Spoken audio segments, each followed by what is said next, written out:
Since Repair Clinic encourages you to perform this repair safely, a warning icon will appear when you should use caution. To replace the rear lower shelf gasket in this GE refrigerator, you will need a flathead screwdriver. Fully remove both the middle drawer and the lower drawer.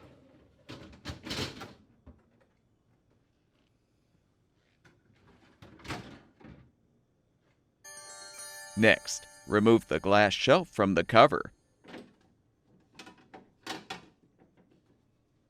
You can now lift the cover up and forward to remove. Use the flathead screwdriver to help detach the old rear gasket, if still intact.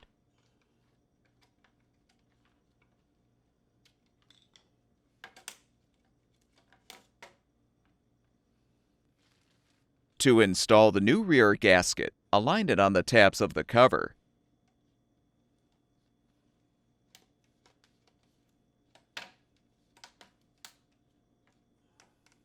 Now align the cover's rear notches over the rear liner support posts and lower the cover onto the front posts.